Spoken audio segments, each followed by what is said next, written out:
Oke, baik. Assalamualaikum warahmatullahi wabarakatuh. Selamat malam, salam sejahtera untuk kita semua. Om Swastiastu, atas nama budaya, salam kebajikan. Pada kesempatan kali ini, saya akan memberikan materi tentang EYD. Apa itu EYD? Ejaan yang disempurnakan dan transliterasi. Ya, literasi itu mungkin teman-teman udah tahu lah ya. Ntar kita akan bahas. Oke. Kenapa sih kita membahas EYD? Ketika kita membuat suatu kalimat, ya, bikin suatu apa namanya kalimat atau suatu cerita, ya, artinya kita harus sesuai dengan EYD, ya, hurufnya itu. Oke, untuk itu silakan simak.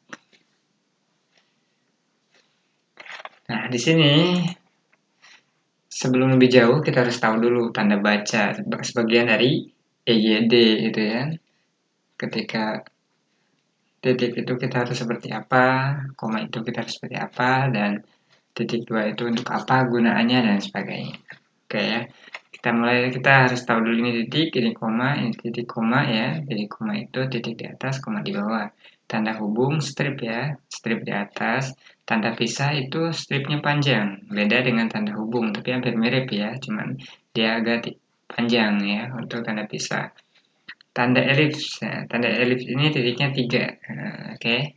Elipsis ya. Tanda tanya ya, tanya ya.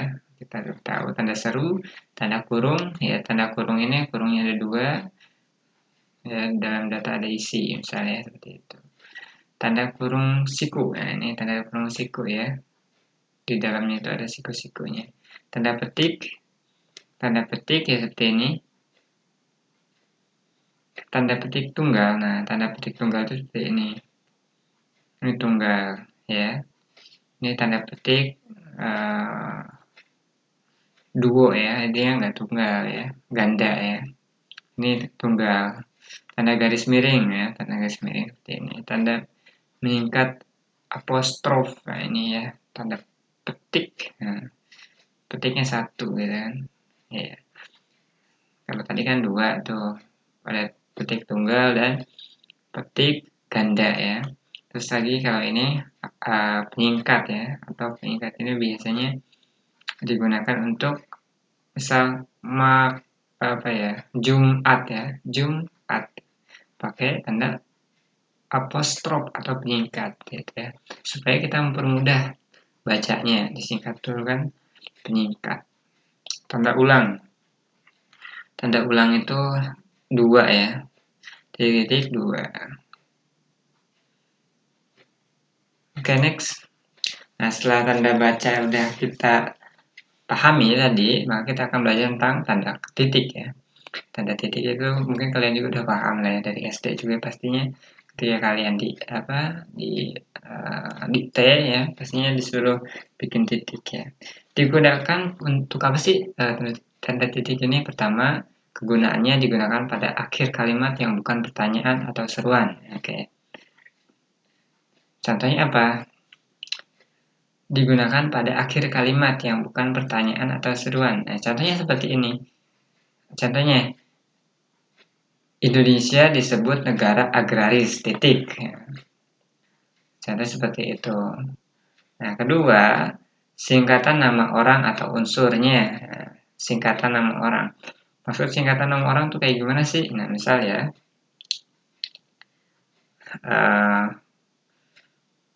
singkatan nama orang. Misal, Muh ya, atau Muhammad Hatta kan. Muhammad kan, namanya Muhammad Hatta itu biasanya ditulis Muhammad Hatta ya. Ini cuma ditulis Moh titik Hatta ya, Muhammad Hatta ya. Jadi dipisah ya, disingkat pakai titik ya tentunya. Nah, paham ya? Muhammad Hatta ya, Moh titik Hatta. Oke. Terus lagi dipakai pada akhir singkatan atau unsur singkatan, bisa gelar, jabatan, pangkat, dan sapaan. Oke. Kita masuk ke singkatan dulu. Tadi ya, udah ya singkatan itu ya tadi. Pada akhir singkatan ya. Jadi Muhammad Mu titik Hatta. Terus lagi M titik Hidayatullah ya. M-nya itu menandakan singkatan, atau HJ, titik haji ya. Gitu, gelar ya, sekarang ke gelar. SPD, S titik PD. S titik PD. Dot titik kayak I gitu ya. Jabatan pangkat ya. Insinyur atau DRS atau uh, dokter ya, DR titik apa gitu ya. Dan sapaan. Misal gini sapaan, Assalamualaikum warahmatullahi wabarakatuh, koma itu titik gitu ya. Karena kan itu ini Assalamualaikum. Gimana kabarnya? Ya, sapaan kan. Assalamualaikumnya itu pakai titik. Gimana kabarnya? Pakai tanda tanya tentunya. Nah, seperti itu ya contohnya. Ntar akan diulas lebih lanjut. Dipakai di belakang atau huruf dalam suatu bagian. Ikhtisar mau atau daftar ya. Mungkin kita langsung aja kayaknya pakai ginian ya. Nah, biar kita bisa ketik sedikit-sedikit.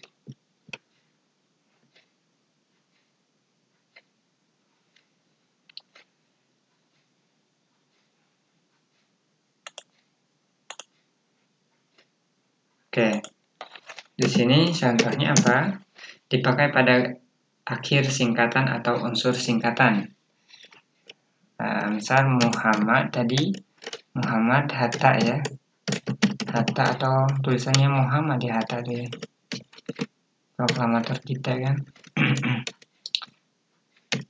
Terus lagi ada dokter titik Hidayat misalnya. Terus lagi apa lagi? Jabatan ya. Kolonel titik apa? Hidayat misalnya. Oke, apa lagi? Pangkatnya udah sapaan. Assalamualaikum titik awalnya huruf besar. Nah, Assalamualaikum titik kita akan nyapa. Ini juga udah termasuk sapaan ya. Cuman kita butuh tanda tanya.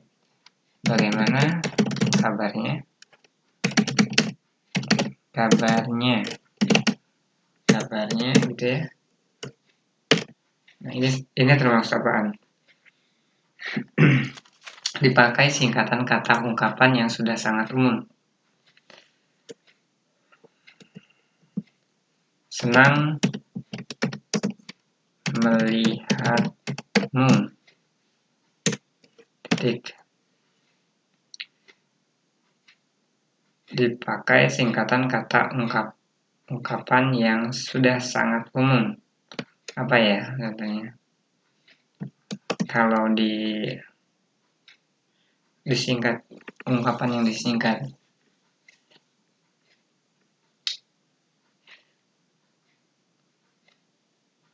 Misal GWS, Get Wilson titik ya. Semoga cepat sembuh. Terus lagi apa lagi? Yang sudah sangat umum, tapi ini untuk umum banget gitu ya. Apa ya?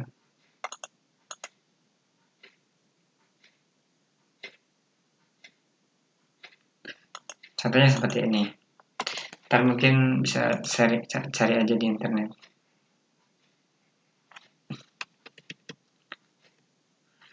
Dipakai untuk memisahkan, dipakai di belakang atau huruf dalam suatu bagan ikhtisar atau daftar.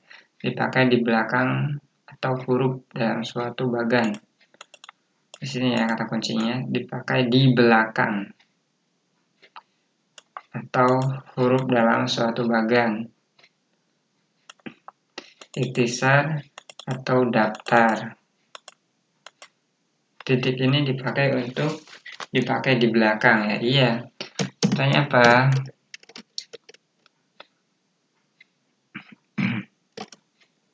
Contohnya apa?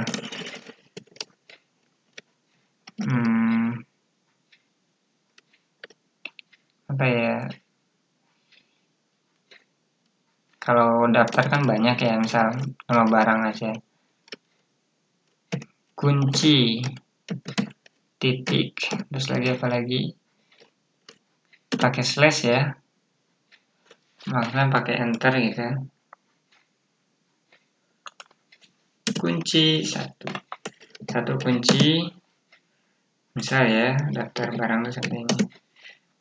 2 lemari, 3 baju misalnya, baju.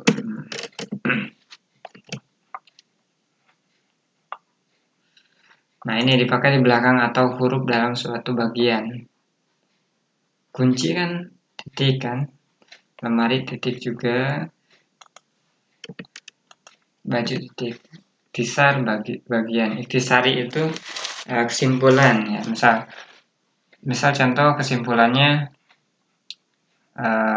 Indonesia adalah negara agraris karena di Indonesia mata pencahariannya adalah sebagai petani. Mungkin kebanyakan ya, jangan seperti itu, titik di situ. Di bagian belakang atau huruf dalam suatu bagian atau ikhtisar ya. Daftar ikhtisari.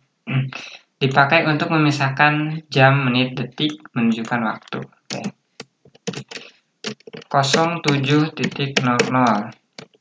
WIB misalnya.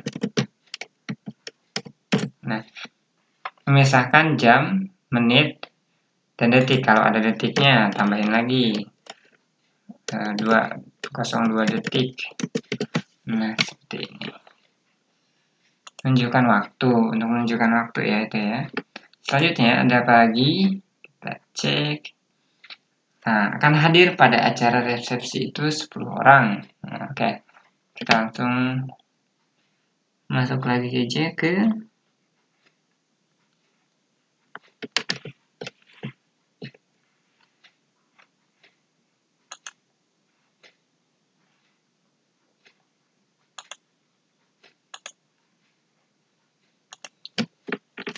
Nah, sekarang tanda titik 2-nya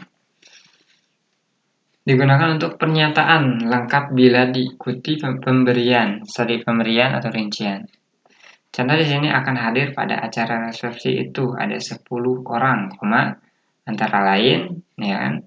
Nah, ini kita akan bahas tentang titik 2 ini. 1, M. Acan, M. Agung, dan S. Ingga. S itu singkatan ya, yaitu Sandiaga Iga, gitu kan. M itu Muhammad Aung, M. Muhammad Acan, gitu kan. Nah, pakai titik kan. Oke, itu tadi jelasin. Terus titik 2 sekarang kan. Nah, ini hanya untuk pernyataan lengkap saya yang bertanda tangan di bawah ini. Titik 2 nama, atau ketika dalam surat itu acara akan dilaksanakan pada titik 2 hari di bawahnya kan. Titik 2 apalagi tempat, titik 2 dan sebagainya. Banyak kan. Nah, sekarang sejak pagi, para santri di pesantren Nurul Haq sudah melaksanakan beberapa kegiatan. Misal, nah ini ya dari misal itu salat, salat subuh, mengaji tafsir, dan senam kesegaran jasmani, titik. Nah, ini udah banyak ini. Ini ada titik 2, ada koma, ada titik. Nah, itu ya. Sekarang kita bandingkan, akan hadir pada acara itu antara lain buluk, dan buruk. Nah, kalau sejak pagi para santri Nurul Haq melaksanakan salat subuh, mengkaji tafsir, dan senam kesegaran jasmani. Nah, ini dibandingkan ya. Tadi kita menggunakan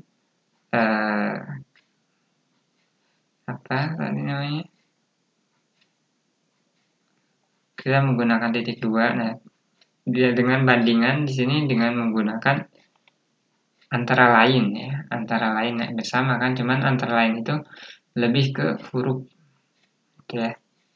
Kita bandingkan di sini akan hadir pada acara itu antara lain acara apa gitu kan. Buluk, bulus, dan buruk. Nah, tanpa titik 2. Next, pemakaian huruf. Nah, pertama huruf abjad. Huruf abjad itu huruf apa sih? Huruf A sampai Z. Huruf sampai Z ya, A, B, C, D, dan sebagainya. Huruf vokal. Huruf vokal itu apa sih? Huruf vokal itu A, I, E, U, konsonan. Huruf konsonan itu selain dari huruf vokal. Huruf diftong. Nah, gabungan huruf konsonan. Nah, digabungkan semuanya. Huruf kapital, huruf miring, huruf tebal. Nah, huruf abjad. Nah, abjad yang dipakai dalam bahasa Indonesia terdiri atas 26 huruf semuanya ya. Dari A sampai Z itu 26 huruf. Huruf abjad itu namanya. Dari A, B, C, D sampai Z. Huruf vokal. Apa tuh huruf vokal tuh? Huruf yang melambangkan vokal dalam bahasa Indonesia terdiri atas 5 huruf. A, I, E, U, O ya. Kalau saya enggak A, E, I, O, U enggak ribet. Saya biasanya hafal ini A, I, E, U, O gitu kan. Biar lebih mudah. Habis huruf vokal itu namanya huruf konsonan. Apa itu huruf konsonan? Huruf yang melambangkan konsonan dalam bahasa Indonesia terdapat satu huruf. Ya. Huruf konsonan itu istilahnya huruf ganjil.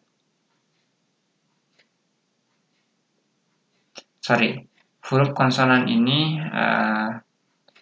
terdiri atas 21 huruf yaitu B, C, D, E, F, G, H, I, J, K, L, M, N, P, Q, R, S, T, V, W, X, Y, Z. Nah, jadi dihilangin setiap dua kata. Setiap awal kata nih A-nya hilang kan, A ini dia masuk ke ini. A, B, C, D, E. Pokoknya huruf konsonan dari huruf vokal. Nah, huruf vokal itu kan A, I, E, U, O. Nah, berarti huruf konsonannya selain huruf diftong. Apa itu huruf diftong? Di dalam bahasa Indonesia terdapat 4 diftong yaitu AI, AU, EI, dan OI. Ya. Sebenarnya ini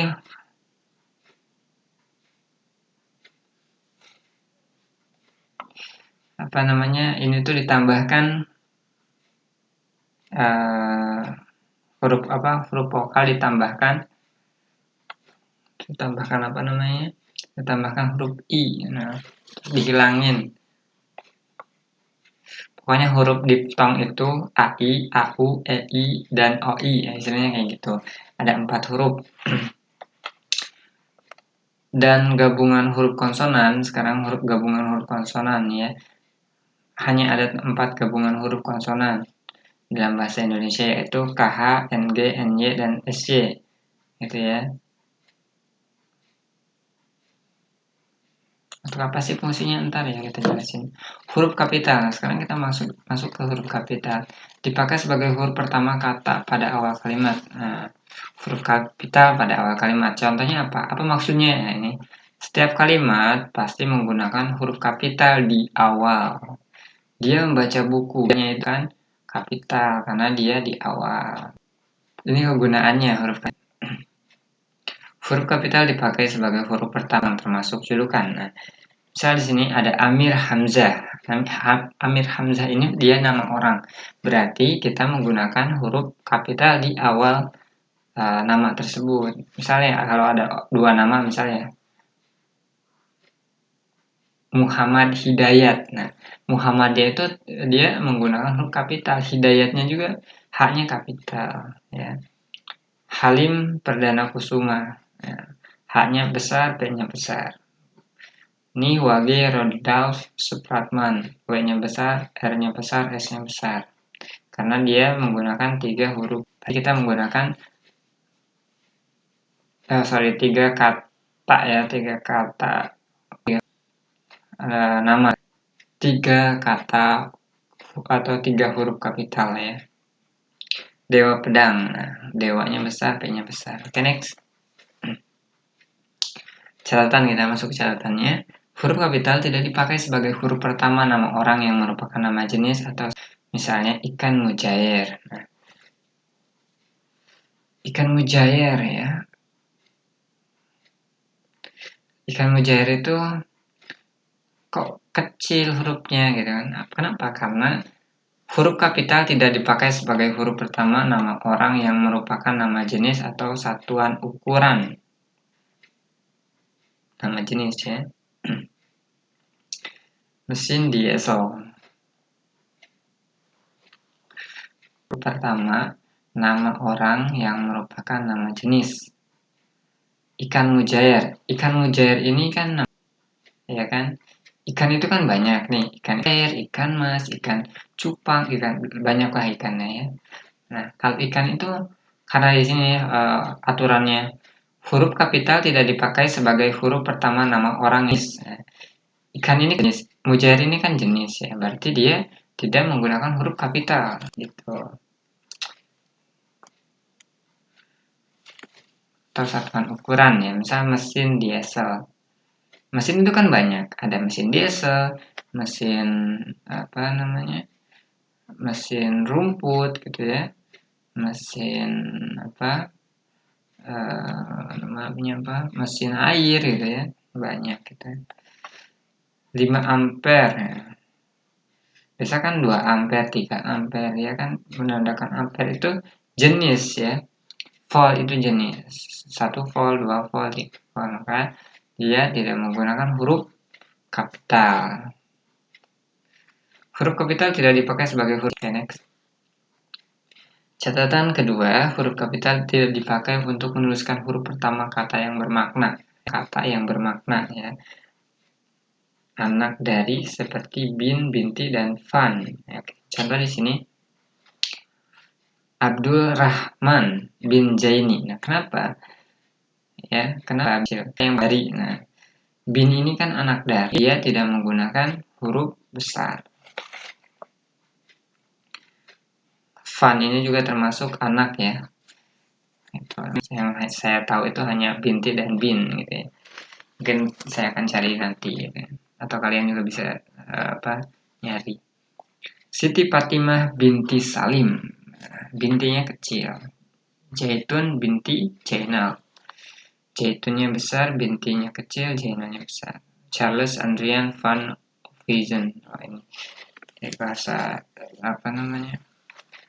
Bahasa luar ya. Next. Sekarang huruf kapital. Kembali ke huruf kapital. Huruf kapital dipakai pada awal kalimat dalam petikan langsung. Misal adik bertanya, nah, petikan langsung ya.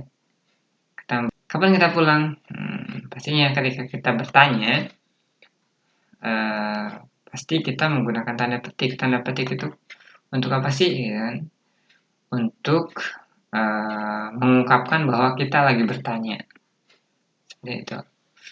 Besok pagi, ya itu kan, kata dia, mereka akan berangkat. Ya. Di sini huruf kapital dipakai pada awal kalimat dalam petikan langsung. Nah, ini petikan langsung. Besok pagi, nah, ketika ada tanda petik, maka kita menggunakan huruf kapital di awal, gitu ya. Petik ini, petik ganda ya, jangan petik satu.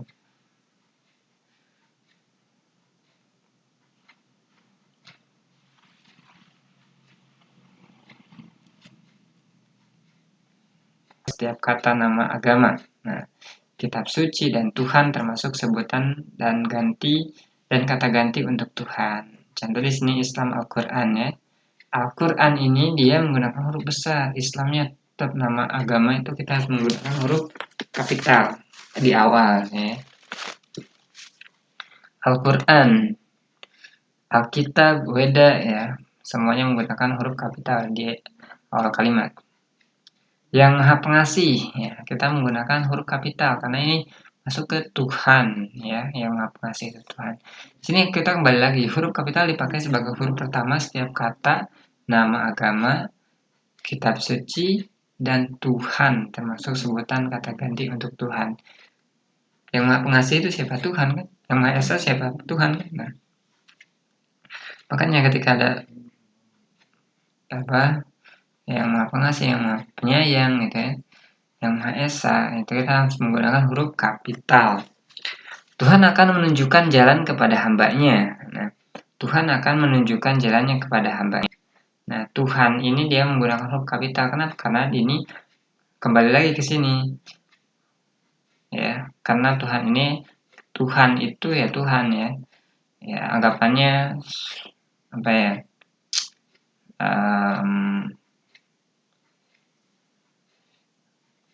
Orang lah ya kalau di dalam bahasa itu. Tuhan ya. Kita harus bisa menggunakan huruf besar gitu ya. Tuhan, Allah itu besar ya. Kalau dewa gimana? Besar juga. Kan itu Tuhan, mungkin non-Islam, noni ya. Bimbingan hambamu. Nah, bimbinglah hambamu. Hambanya kan kecil. Mu-nya itu apa? Besar. Kenapa besar? Karena menandakan manusia ya di sini. Bimbinglah hambamu ini, itu ya, misalnya itu. Hambamu ini kan manusia misalnya. Gitu. Sebutan kata ganti untuk Tuhan, ya kan? Hambanya. Engkau beri rahmat engkau. Engkau itu untuk siapa? Untuk Tuhan. Engkau beri rahmat ya, berarti Tuhan ya, berarti engkau. Next. Huruf kapital. Masih tentang huruf kapital. Huruf kapital dipakai sebagai huruf pertama unsur nama gelar kehormatan. Nah, gelar kehormatan, keturunan, keagamaan, atau akademik yang diikuti nama orang, termasuk gelar akademik yang diikuti nama orang. Ya, contoh di sini Sultan Hasanuddin Mahaputra Mahaputra Yamin, Haji Agus Salim, Imam Hambali, Nabi Ibrahim, Raden Ajeng Kartini, Dr. Muhammad Hatta, Irwansyah, Magister Humaniora. Okay. Nah, di sini ini nama orang.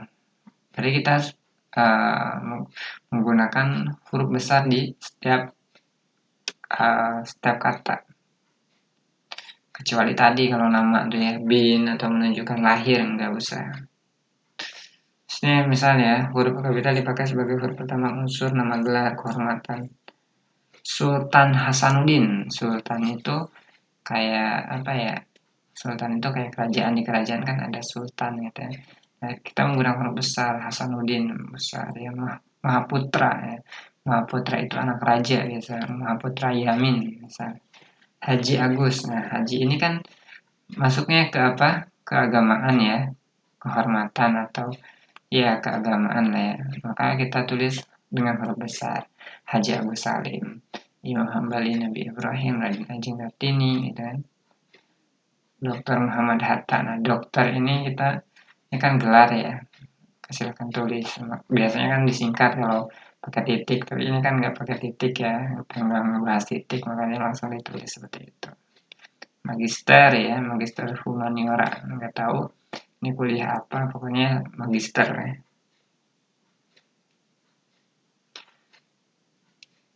Huruf kapital dipakai sebagai huruf pertama unsur nama gelar kehormatan, keturunan, atau keagamaan yang dipakai sebagai sapaan. Oke. Contoh gimana di sini? Semoga berbahagia, Sultan, gitu kan. Nah, ini kita menggunakan koma tadi seperti tadi ya. Dan huruf besar di awal kata ya. Ketika nama orang di sini nama gelar kehormatan, keturunan atau keagamaan seperti tadi haji ya, keturunan, raden gitu ya, kehormatan gitu, sultan dan sebagainya. Boleh kami mendengar saran kiai? Nah, kiai ini sebagai keagamaan. Oke. Kami mohon nasihat Buya. Buya ini nama orang, berarti kita menggunakan huruf besar. Huruf kapital maksudnya ya, huruf besar itu. Catatan, istilah kekerabatan berikut bukan merupakan penyapaan atau pengacuan. Kita harus menghormati bapak dan ibu kita. Nah, istilah kekerabatan berikut bukan merupakan penyapaan atau pengacuan. Semua kakak dan adik saya sudah berkeluarga. Dia tidak mempunyai saudara yang tinggal di Jakarta. itu adalah istilah kerabatan ya, bukan merupakan penyapaan. Dia di sini nggak ada sapa-sapanya ya. Dia tidak mempunyai saudara yang tinggal di Jakarta, bukan sapaan kan. Sekarang kata ganti Anda yang dipakai sebagai sapaan ditulis dengan huruf awal kapital. Misalnya, sudahkah Anda tahu? Nah, Anda itu dia menggunakan awalnya itu dengan huruf besar atau huruf kapital. Sudahkah Anda tahu siapa nama Anda? Nah, kenapa di sini kata ganti Anda yang dipakai sebagai sapaan ditulis dengan huruf awal kapital? Kenapa? Karena ini kalimat pengganti dari kata manusia. Misalnya, siapa nama kamu misalnya? Ini kita ngebahas tentang Anda. Anda itu kita masuk ke manusianya. Berarti menunjuk nama kamu siapa? Misalnya, nama Anda siapa? Anda siapa? Siapa nama Anda? Gitu. Surat Anda telah kami terima dengan baik. Nah, surat Anda telah kami terima dengan baik. Next. Huruf miring. Nah, biasanya huruf miring itu untuk apa sih? Nah, huruf miring dipakai untuk menuliskan kata atau ungkapan dalam bahasa daerah atau bahasa asing. Ya kan? Teman-teman juga mungkin ketika lihat buku, pastinya kalian juga pernah nemu di buku tersebut bahwasanya ada kalimat miring, entah itu bahasanya itu bahasa aneh ya, belum kita pahami, atau bahasa Inggris. Nah, misal bahasa aneh itu entah itu bahasa Sanskerta ya, bahasa Jawa, bahasa Sunda, bahasa lainnya, istilahnya seperti itu. Misal di sini ada satu contoh, upacara pesijuk ya, tepung tawar pesijuk ya, dalam bahasa Jawa mungkin menarik perhatian wisatawan asing yang berkunjung ke Aceh. Ada lagi di sini nama ilmiah buah mangga ialah Gracchinia mangostana. Nah, ini miring ya. Buatan sound bermakna pandangan dunia. Ini miring. Ini kalimatnya bahasa Inggris. Ungkapan Bhinneka Tunggal Ika dijadikan semboyan negara Indonesia. Ungkapan dalam bahasa asing atau daerah ini bahasa daerah, bahasa.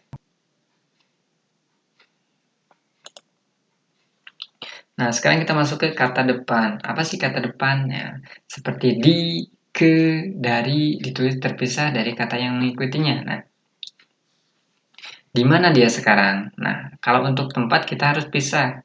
Di mana dia sekarang? Ya, kain itu disimpan di dalam lemari. Kenapa? Di ini dipisah karena di dalam lemari. Dalam lemari ini, lemari itu kan benda ya. Dalam lemari itu sudah termasuk benda. Maka kita menggunakan kata di menggunakan spasi. Kata depan seperti di yang ditulis terpisah ya, atau menggunakan spasi terpisah ya. Diikut terjun ke tengah mencari perjuangan. Nah, dia ikut terjun ke tengah kancah perjuangan. Ya. Misal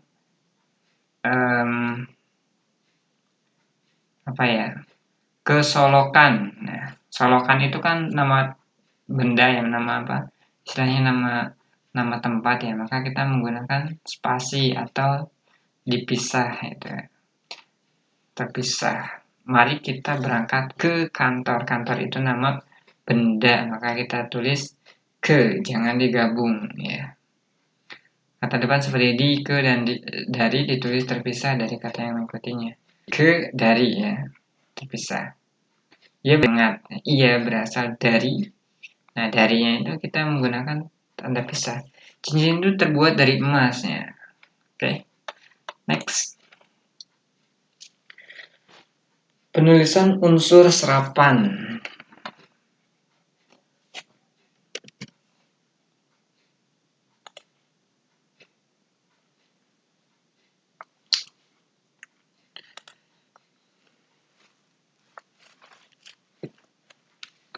Nah, kembali lagi sekarang sini.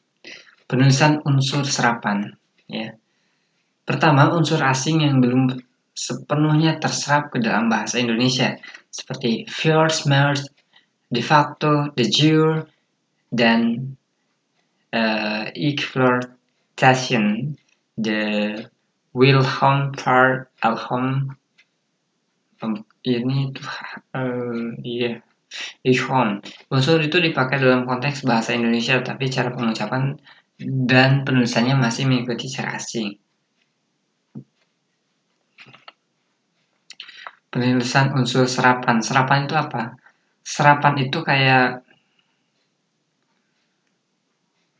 bahasa asing yang terserap ya, unsur asing yang belum sepenuhnya terserap ke dalam bahasa Indonesia ya. Contohnya apa? Seperti force majeure, de facto, de jure, cara segitu aja dulu.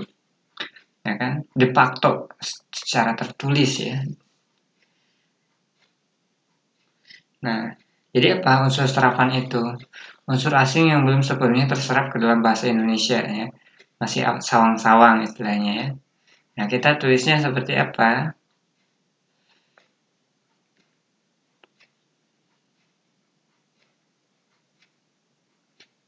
Dipakai dalam konteks bahasa Indonesia, tapi cara pengucapan dan penulisannya masih mengikuti cara asing ya.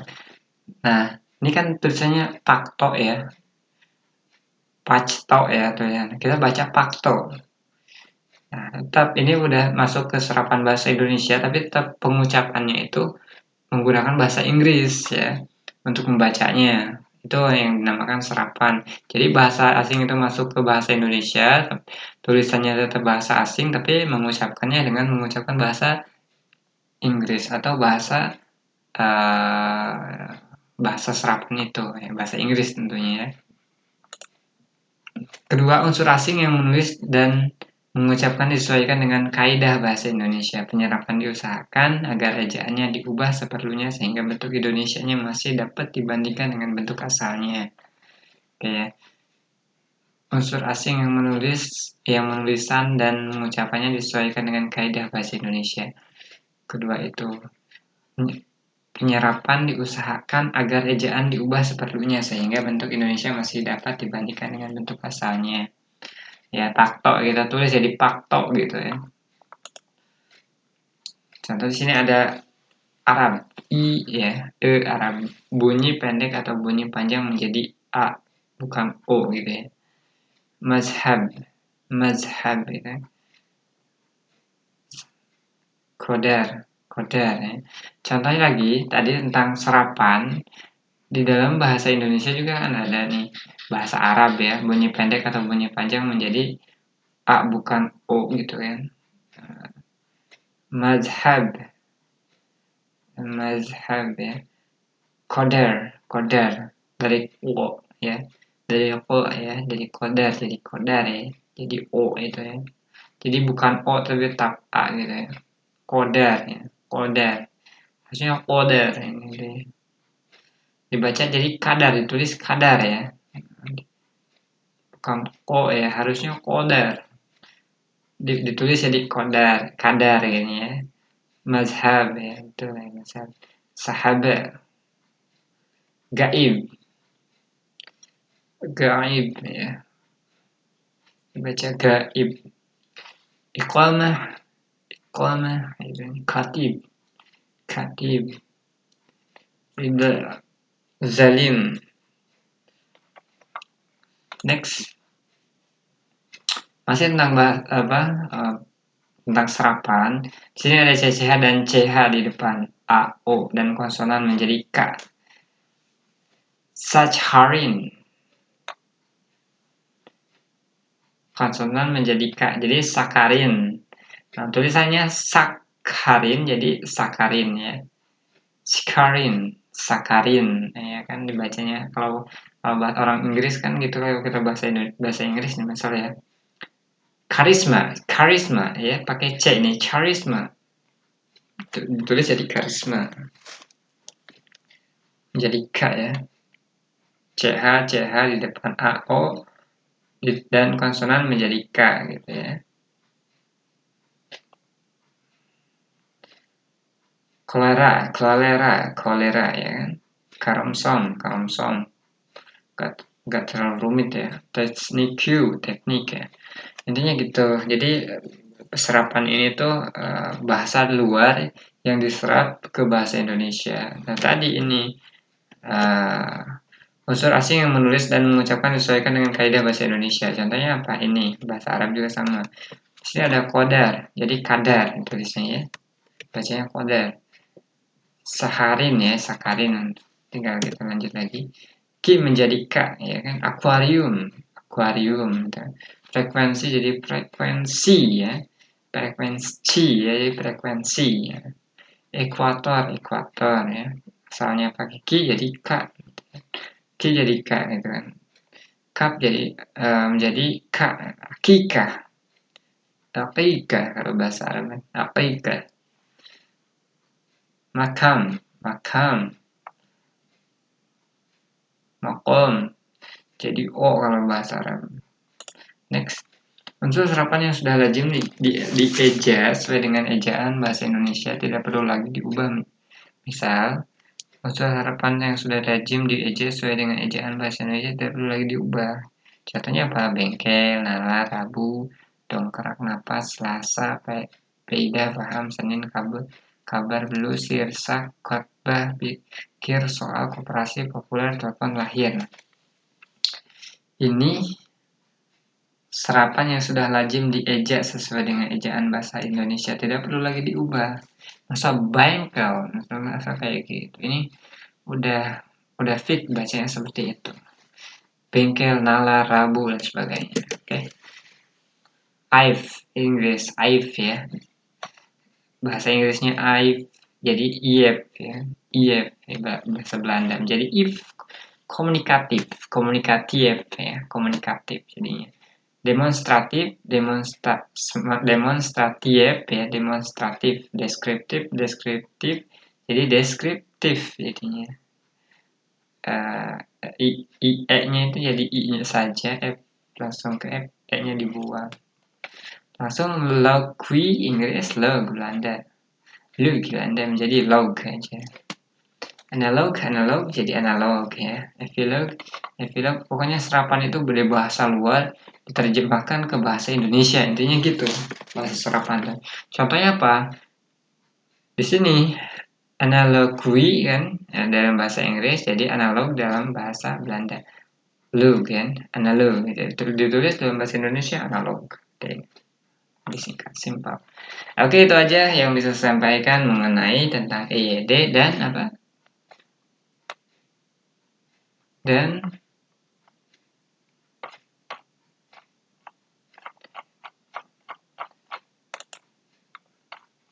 judulnya apa tadi lupa. Dan transliterasi. Oke, itu aja yang bisa saya sampaikan mengenai pembelajaran tentang EYD dan transliterasi. Semangat buat kita semua, tetap kita harus belajar dan mengupgrade diri kita. Terima kasih dan sampai jumpa.